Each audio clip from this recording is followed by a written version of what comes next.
3 दशक से ज्यादा का समय यहाँ का है, जो जीवन का बहुत बड़ा अनुभव है, वो आने वाली जिंदगी में मुझे काम आएगा, ऐसा मैं विश्वास करता हूँ। मैं फिर से आदरणीय प्रधानमंत्री जी का, अपने राष्ट्रीय अध्यक्ष जी का हृदय से आभार व्यक्त करता हूँ। मध्य प्रदेश को नया मुखिया कब मिल रहा है? केंद्रीय नेतृत्व का काम है, हम लोग तो अपने काम में लगे हैं। मध्य प्रदेश को नया मुखिया कब मिल रहा है? केंद्रीय नेतृत्व का काम है, हम लोग तो अपने काम में लगे हैं। मध्य प्रदेश की सियासत में बीजेपी की प्रचंड जीत के साथ एक ही सवाल चर्चा में है, और वो ये कि प्रदेश की कमान कौन संभालेगा। क्या शिवराज सिंह चौहान 5वीं बार प्रदेश के मुखिया बनेंगे, या फिर हर बार की तरह बीजेपी सभी को सरप्राइज करेगी और कोई नया चेहरा प्रदेश की कमान संभालेगा। ये सवाल इसलिए भी उठ रहे हैं क्योंकि बुधवार को सांसद नरेंद्र सिंह तोमर, प्रहलाद पटेल, राकेश सिंह और राव उदय प्रताप सिंह इस्तीफा दे चुके हैं। यानी केंद्र की राजनीति से फिलहाल ये दिग्गज ब्रेक लेकर प्रदेश की सियासत में नजर आ सकते हैं। बीजेपी इसे रणनीतिक प्रक्रिया बता रही है, तो कांग्रेस बीजेपी के दिग्गजों की भूमिका पर तंज कस रही है। 2023 के विधानसभा चुनाव में देखने को मिला कि भारतीय जनता पार्टी के पास प्रत्याशी नहीं थे, तब तक इन्होंने 10-10 सांसदों को, केंद्रीय मंत्रियों को चुनाव में उतारा। अब उनको इस्तीफा दिला रहे हैं। इसका अर्थ ही सीधा सीधा सा ये है कि भारतीय जनता पार्टी में सब कुछ ठीक नहीं चल रहा है।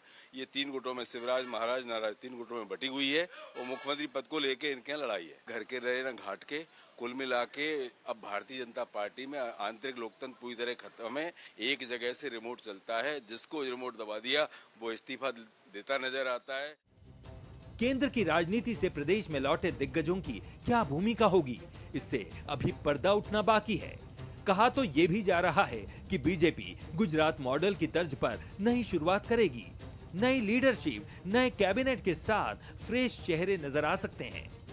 इस पूरे समीकरण में बीजेपी 2024 के लोकसभा चुनाव के साथ आने वाले 10 सालों की भी पूरी प्लानिंग तैयार करेगी, क्योंकि बीजेपी का केंद्रीय नेतृत्व समय आने पर ही अपने पत्ते खोलने के लिए जाना जाता है।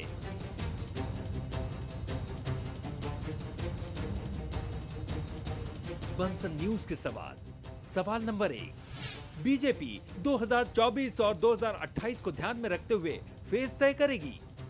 सवाल नंबर 2, क्या गुजरात मॉडल की तर्ज पर एमपी में फ्रेश कैबिनेट नजर आएगा। सवाल नंबर 3, आदिवासी ओबीसी फैक्टर को साधने के लिए 2 डिप्टी सीएम बनाए जाएंगे। नमस्कार, मैं हूं शरद द्विवेदी और हमारा आज का मुद्दा है नई दिल्ली से नया मैसेज। अगर बात करें बुधवार की, तो ये खबरें दिल्ली से बड़ी सरगर्म रही और ख़ासतौर से पार्लियामेंट में बीजेपी के एक बड़े नेता की कथित रूप से मीडिया से ऑफ द रिकॉर्ड ब्रीफिंग के बाद ये खबरें और तेज़ हो गईं, जिसमें उनके हवाले से कथित रूप से ये भी कहा गया कि गुजरात मॉडल की तर्ज पर तीनों राज्यों में यानी मध्य प्रदेश, छत्तीसगढ़ और राजस्थान में सब कुछ नया होगा।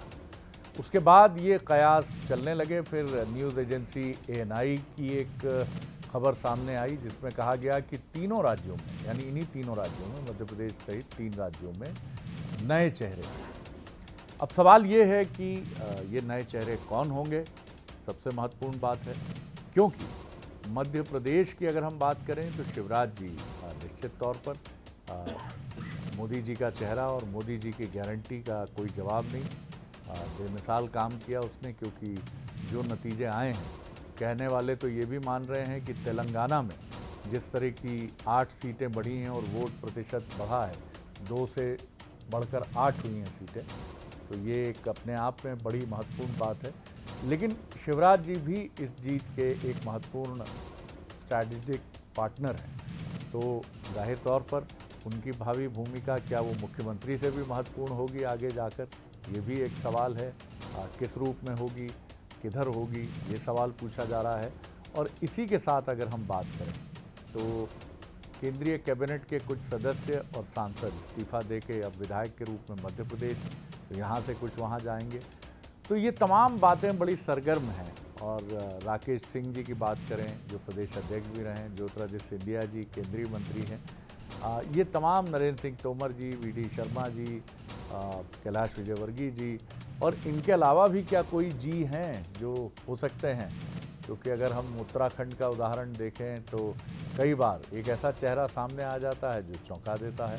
आज इसी पर हम बात करेंगे कि नई दिल्ली के इस मैसेज को कैसे डिकोड किया जाए। जो मेहमान हमारे साथ हैं उनसे मिलिए। हमारे साथ हैं रजनीश अग्रवाल जी, बहुत स्वागत करता हूं। प्रदेश मंत्री हैं, भारतीय जनता पार्टी के युवा नेता हैं। अब्बास हफीज़ साहब हैं, उनका बहुत स्वागत करता हूं, कांग्रेस मीडिया विभाग के। और मनोज सैनी हैं, हमारे एग्जीक्यूटिव एडिटर, उनका मैं बहुत स्वागत करता हूं।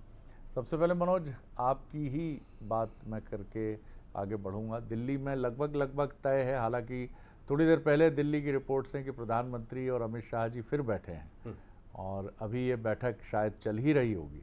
तो बड़ी महत्वपूर्ण बात है कि लगता है कि अब फाइनल करके शुक्रवार तक ऑब्जर्वर और शनिवार को फाइनली घोषणा कि ये चेहरा मध्य प्रदेश के लिए, ये छत्तीसगढ़ के लिए और ये राजस्थान के लिए। क्या कहते हैं? देखिए 4.5 घंटे के लगभग जब तीनों नेता बैठे, अमित शाह जी, प्रधानमंत्री नरेंद्र मोदी और साथ ही जेपी नड्डा, तो जो खबरें हैं शरद जी कि लगभग चेहरों पर तो चर्चा हो गई है, लेकिन उस चर्चा के बीच में वरिष्ठ नेताओं के साथ तालमेल बिठाना, इसीलिए देखिए अभी थोड़ी देर पहले ही जो खबरें आ रही, जेपी नड्डा से दूसरी मुलाकात हुई है नरेंद्र सिंह तोमर की।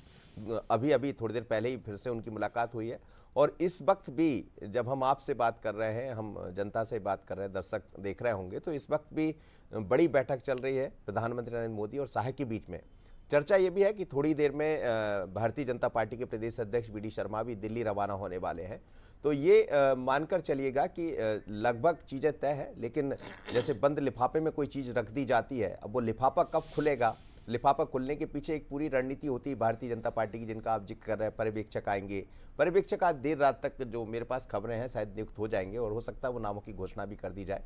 तो उसके आने के बाद कल देर शाम तक शायद कुछ तस्वीरें साफ हो जाएगी और शनिवार को संभावना है कि मध्य प्रदेश को शायद कोई नया चेहरा दिखाई भी दे, लेकिन चेहरा नया होगा और चौंकाने वाला होगा, ये बात बहुत स्पष्ट है जी। लेकिन जो शिवराज जी हैं, मैं फिर ये भी कहूँगा कि वो भी एक बड़ा इम्पोर्टेंट बिल्कुल है। और उनकी भूमिका जो आगे की है, या तो ये भूमिका भी कंटिन्यू हो सकती है और या एक ऐसी जिम्मेदारी होगी, क्योंकि मध्य प्रदेश में मैं फिर कहूँगा कि जीत के वो रणनीतिक पार्टनर बराबर हैं। अब्बास हफीज़ साहब, आपका मसला नहीं है पार्टी का, लेकिन फिर भी जाहिर तौर पर आपकी भी अभिरुचि उतनी होगी कि अब विपक्ष के तौर पर अगले 5 साल सदन के नेता या मुख्यमंत्री के तौर पर किससे पाला आपका पड़ने वाला है? वही शिवराज जी चिर परिचित या कोई नया चेहरा?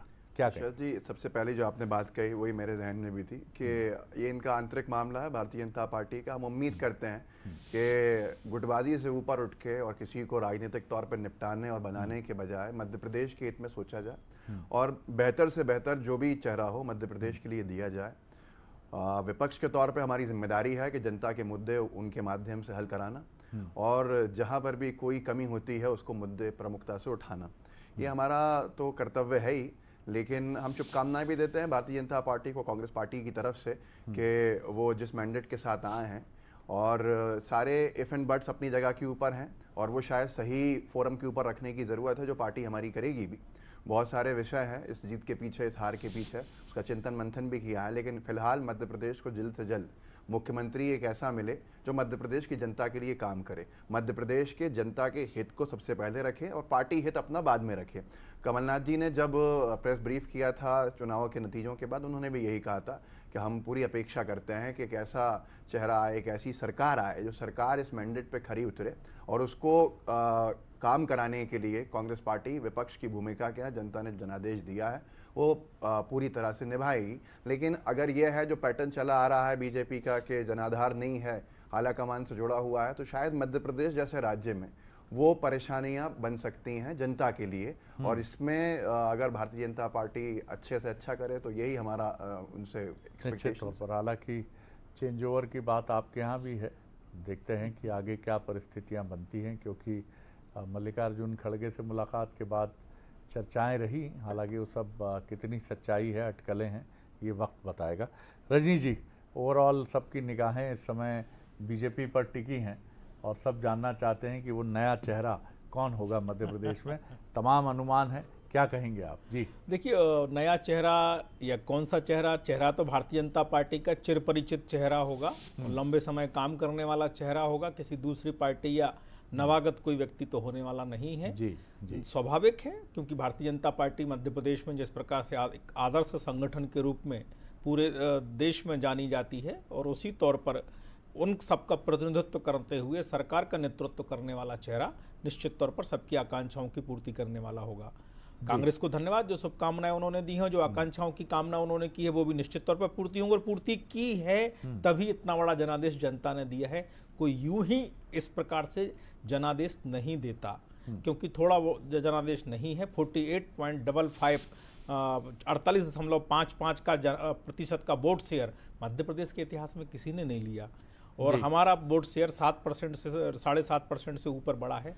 तो जनता ने हमें आशीर्वाद दिया है, शायद इसीलिए कांग्रेस को संदेह हो रहा है ईवीएम पर। नहीं, वो अच्छा है, करें। मुझे लगता है कि उनकी कई नीतियों के, वो नेतृत्व के पैरवी करने वाले कई पैरोकार भी जिस प्रकार की टिप्पणियां सोशल मीडिया पे कर रहे हैं, जो भाजपा के तो कतई कार्यकर्ता भी नहीं है और दूर दूर तक शुभचिंतक भी नहीं है, मुझे उनको लगता है कि उनको जरूर सुननी चाहिए, समझनी चाहिए। वो उनकी मर्जी है। हम लोग तो पहले भी कह रहे थे कि एक बड़ी जीत होने वाली, उस जीत के बाद में ईवीएम पर दोष मढ़ा जाने वाला है, लेकिन उसका कोई मतलब नहीं है, क्योंकि कर्नाटक और हिमाचल अभी अभी चुनाव हुए थे, तब तो इस प्रकार के कोई आरोप नहीं आए थे।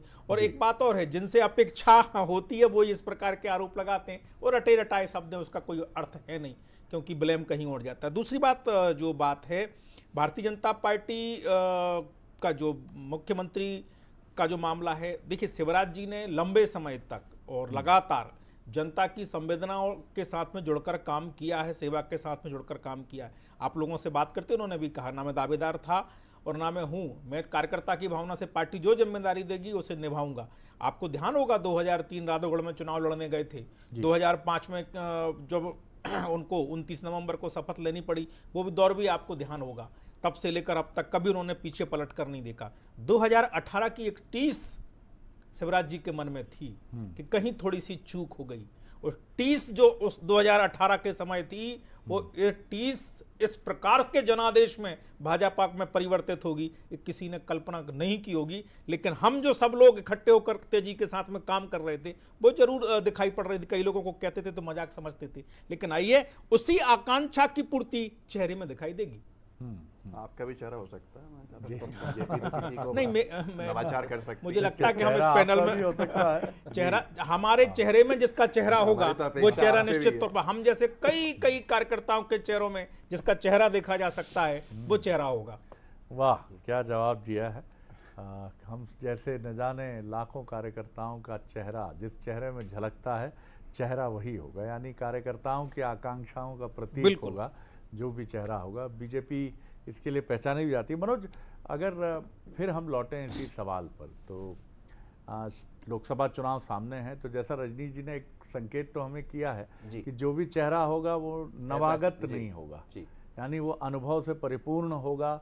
अगर चेहरे में परिवर्तन होता है तो और वो चेहरा ऐसा होगा जो प्रबंधकीय क्षमता से भी अच्छे से वाकिफ होगा। लोकसभा चुनाव करीब है तो, और सबसे महत्वपूर्ण चीज़ है, जैसा हमने कुछ देर पहले डिस्कशन किया था, कि सारी काबिलियत उसमें होनी चाहिए, सबको साथ लेके चलना, प्रशासनिक क्षमता होनी चाहिए, सांगठनिक क्षमता होनी चाहिए, और सबसे महत्वपूर्ण है कि इतना बड़ा जनादेश है तो बीजेपी कभी नहीं चाहेगी कि यहाँ कोई नेतृत्व की खींचतान उभरे, जैसा 2003 और 5 के बीच में 2 मुख्यमंत्री बदले गए इसी की वजह से। जी बिल्कुल, देखिए शरद जी, बहुत सारी बातें हैं। एक तो 2028 को लेकर भारतीय जनता पार्टी बड़ी अलग तरह की तैयारी में अभी से लगना चाहती है, और 2028 में बीजेपी ये कतई नहीं चाहेगी कि एक बार फिर नरेंद्र मोदी के चेहरे पर, वो चाहेगी कि अपना नेतृत्व एक तैयार हो जाए, जिस नेतृत्व के आधार पर हम आगे बढ़ें। दूसरा, 2024 भी सामने है, तो 24 की तस्वीर बहुत बेहतर, क्योंकि पिछली बार 28 लोकसभा जीते, इस बार 29 जीतने की तैयारी है, और इस 29 लोकसभा में जो चेहरा होगा, जो खबरें आ रही हैं, जैसा रजनी जी भी इशारा कर रहे हैं, तो भारतीय जनता पार्टी गुजरात मॉडल पर तो चलेगी, लेकिन पूरे मॉडल को मध्य प्रदेश नहीं ले सकता। उस बात को आप भी समझते हैं, क्योंकि गुजरात और मध्य प्रदेश में ये फर्क है कि यहाँ बड़े नेता है, मतलब मेरिट के आधार पर भी हम देखें तो बहुत ऐसे लीडर हैं जिन लीडर की बात होती है। लेकिन जो सवाल था मनोज, वो महत्वपूर्ण सवाल ये था कि जैसी इशारा किया अभी अब्बास हफीज जी ने, कि एक पीढ़ी है मध्य प्रदेश में जो आकांक्षी पीढ़ी है, क्यों नहीं होगी? बिल्कुल, गुजरात में होगी, मध्य प्रदेश में होगी, छत्तीसगढ़ में होगी, जो लगातार काम कर रहे हैं। बीजेपी में कार्यकर्ता कहता नहीं है, लेकिन इसका ये अर्थ नहीं है कि आप ये मान के चलें कि उसकी आकांक्षा नहीं होगी। तो मंत्रिमंडल की हम बात करें या आगे जाकर अगले चुनाव की हम बात करें, तो मुझे लगता है ये एक भविष्य की बीजेपी भी तैयार करने की कोशिश है कि कमी कहीं नहीं है जी। चाहे वो मौजूदा नेतृत्व हो या और जो बड़े नेता हों, लेकिन उन्होंने देखिए बड़ी मतलब एक इसको उन्होंने एक शेकअप किया है जी। कि दिल्ली में जो नेता थे उनसे कहा अब आप मध्य प्रदेश जाइए, आपने बढ़िया काम किया, अब आप वहां जाइए, यहां से कुछ लोग दिल्ली बुलाए जा सकते हैं, और ये शेकअप करके एक हिला कर और बीजेपी को मजबूत करने का प्रयास, यही रणनीति मुख्य केंद्र में मालूम होती है। बिल्कुल बिल्कुल, यही रणनीति के तहत भारतीय जनता पार्टी आगे बढ़ना चाहती है। और देखिए सांसदों जिस तरह से आज उन्होंने इस्तीफा दिया है, तो 2024 की लोकसभा भी बहुत अलग रहने वाली शरद जी। और एडजस्टमेंट जिसे हम कहें, जो यहाँ फिट है वो कहीं और हिट होता दिखाई देगा, जो वहां हिट है वो यहाँ फिट होता दिखाई देगा। मैं बड़ी बात कह रहा हूँ, तो आप इसकी तरफ मानकर चलिएगा। और बीजेपी ये चाहती है कि समन्वय के साथ हम जो कुछ कमियां जिनकी चर्चा बड़ी तेजी से मध्य प्रदेश में होती रही, खासकर विपक्ष निशाना साधता रहा, तो बीजेपी 2024 चुनाव से पहले उनसे बचना चाहेगी। तो एक ऐसा चेहरा जो सबके चेहरे में नजर आए, जिसके भीतर सबके चेहरे समा जाए, वही चेहरा दिखाई देने वाला है। और ये चेहरा बड़ा ऐसा नहीं होगा, हो सकता हम आप सब परिचित हो, तो आने वाले समय में मुझे लगता है कि आजकल में ये निर्णय हो जाएगा और वो लिफाफा जो बंद है वो खुल जाएगा। लेकिन कमाल है ये एक पार्टी का कि एक बड़े फैसलों की पार्टी भी भारतीय जनता पार्टी बनती है। अब्बास हफीज साहब, आपकी पार्टी भी कहीं पीछे नहीं खड़ी है, बड़े फैसले कांग्रेस भी करती रही है। लेकिन अब बीजेपी की कुछ चीज़ें तो आप भी देख रहे होंगे, महसूस भी कर रहे होंगे कि मतलब अच्छा जनादेश, राज्यों में आपके पास बहुत बेहतर नेतृत्व, उसके बाद भी और बेहतर करने की कोशिश के चलते परिवर्तन की बात या नए नेतृत्व की बात, इस पर आपकी टिप्पणी? देखिए, हर राजनीतिक दल शरद जी अपने हिसाब से देखता है और जाहिर सी बात है हर नुकसान से सीखता है। जो भी गलती रहती है उसे पूरा करता है। नवाचार हो या फिर जो भी फैसले हों वो पार्टी समय समय पर लेती है। और जाहिर सी बात है पार्टी अपने चिंतन मंथन के दौर में है और हर फोरम के ऊपर अपनी अपनी राय भी ले रही है। जिस तरह से हमने विधायक प्रत्याशियों को बुलाया और कमलनाथ जी ने उन सब से भी फीडबैक लिया, उसके बाद अभी इंडिया अलायंस के तमाम नेताओं से बातचीत भी हुई।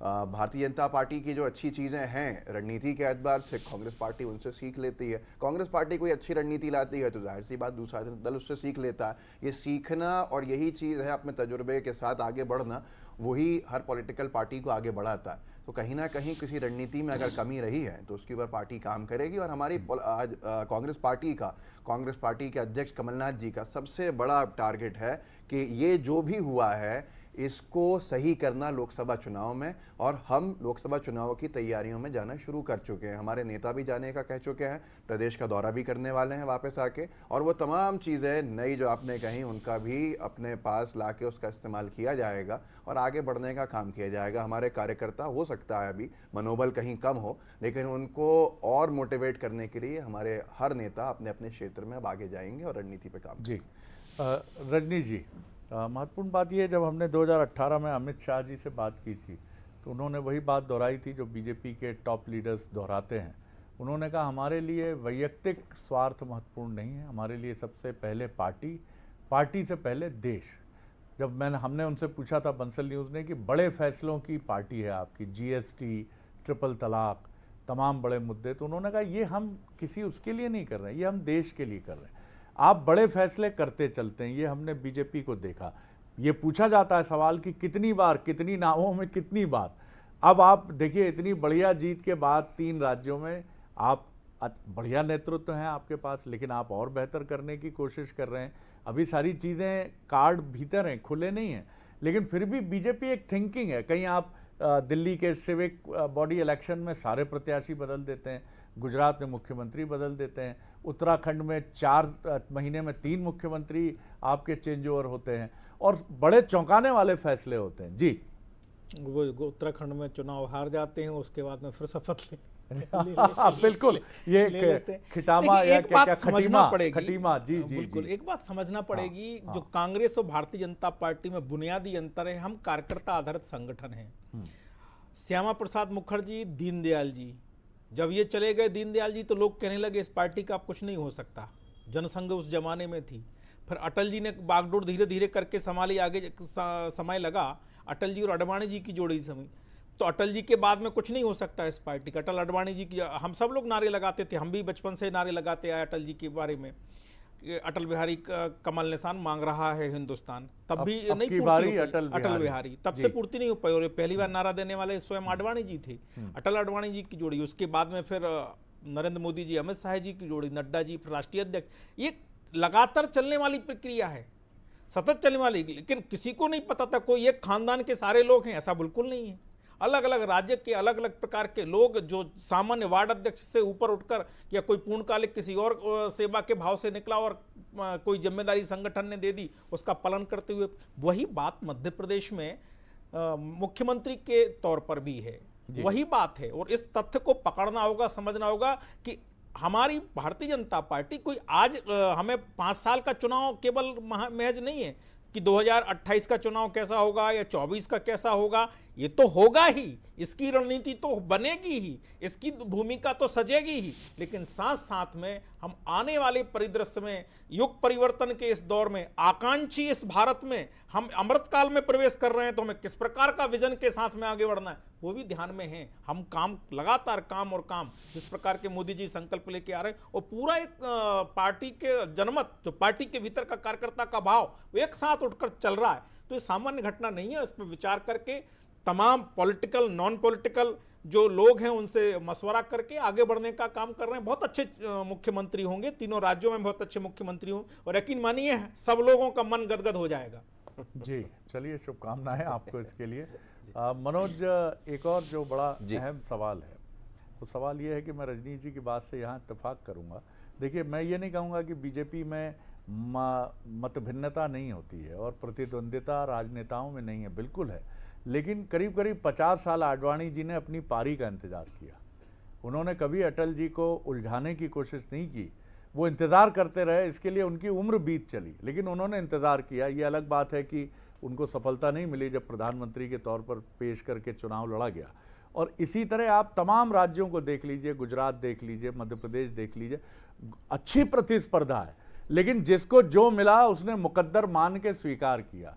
ये इस पार्टी का मंत्र है कि यहाँ एक दूसरे को उलझा कर, जैसी कांग्रेस में, मैं नहीं कहूँगा कि ये परंपरा है कांग्रेस की, लेकिन कांग्रेस को शायद इस चुनाव में भी इसका काफ़ी नुकसान पहुँचा है, जो कांग्रेस मूल्यांकन करेगी। जी देखिए शरद जी, एक तो भारतीय जनता पार्टी ने कुछ नए प्रयोग किए और ये प्रयोग बड़े सफल हो गए, खासकर मध्य प्रदेश में, जो आगे चलकर बानगी बनने वाले अन्य राज्यों में।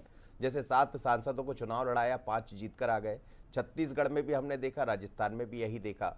लेकिन एडजस्टमेंट जो एक बड़ा मुद्दा है, जिसकी तरफ मैं कहना चाहूँगा, वो एक बड़ी जिम्मेदारी। और भारतीय जनता पार्टी इसीलिए अलग कही जाती है कि वहाँ कब कौन कहाँ एडजस्ट हो जाएगा, उप भी नहीं निकलती। और जहाँ से आवाज़ निकली हमने देखा है फिर क्या स्थितियाँ बनी है। ऐसे बहुत सारे चेहरे हैं, गिने चुने चेहरे हैं, जिनको लेकर चर्चा होती रहती है। लेकिन बीजेपी ये चाहती है इस बार कि बहुत फूंक फूंक कर कदम रखें, इसलिए 4.5 घंटे पहले मुलाकात हुई, अभी फिर 1 घंटे से लगभग मुलाकात चल रही है। और इस मुलाकात के बाद जो अमृत, जिसकी तरफ रजनीश जी इशारा कर रहे थे, तो अमृत के बाद एक ऐसा मंथन सामने आने वाला है जो सब में वितरित हो जाए और सब एक दूसरे को उसको मान लिया जाए। तो इसीलिए थोड़ी सी देरी है, पर देरी के बाद एक अच्छा रिजल्ट आने जा रहा है, ये मानकर चलिएगा, जिसमें समन्वय भी होगा और बाकी चीजें भी। बिल्कुल। और मैं फिर याद कर रहा हूँ कि 2005 मुझे याद आता है, एक बहुत गहरे टर्मोइल में उलझी थी बीजेपी। उमा जी, बाबूलाल गौर, और इसके बीच में कठिनाइयाँ और चुनौतियाँ बहुत थीं, लेकिन उसको भी जिस तरह से बीजेपी ने एडजस्ट किया। और 2018 हमें याद आता है कि एक झटका था, शायद 2003 से उसकी तुलना नहीं की जा सकती क्योंकि तब मेजॉरिटी 3/4 बीजेपी की थी। लेकिन फिर भी अगर बगावत को बीजेपी जिस तरह हैंडल करती है और जिस तरह कांग्रेस हैंडल करती है, उसमें बहुत फ़र्क होता है।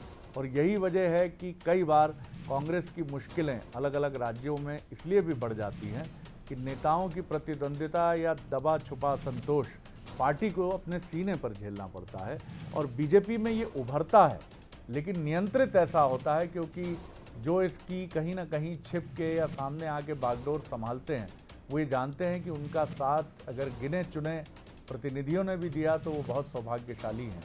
बाकी ये अनुशासन का यहाँ जो एक भाव है, वो बीजेपी को कहीं ना कहीं एक कवच तो देता है, खासतौर से संकट के ऐसे क्षणों में। इसलिए इन तीनों राज्यों में भी ये बात तो है कि अगर ऐसे चेहरे आते हैं जो नए हैं, अनुभवी हैं, लेकिन पिछले चेहरों से अलग हैं, तो बीजेपी ये मानती है कि वो बहुत अच्छे से इसे हैंडल कर लेगी और एक नए चैप्टर, नए अध्याय के साथ एक नई बीजेपी इन तीनों राज्यों में लेकर आगे बढ़ने की कोशिश करेगी। और कौन जानता है कि 2028-29 में हम ये विश्लेषण कर रहे हों कि इसके कितने फ़ायदे हैं। शुभकामनाएं तो आप दे ही सकते हैं बीजेपी को। बहुत शुक्रिया करूंगा मनोज जी, बहुत शुक्रिया रजनी जी, बहुत शुक्रिया अब्बास हबीब जी। बने रहिए बंसल न्यूज़ पर। आगे देखिए छत्तीसगढ़ का एक्सक्लूसिव बुलेटिन। मोर मार्ट मोर। नमस्कार।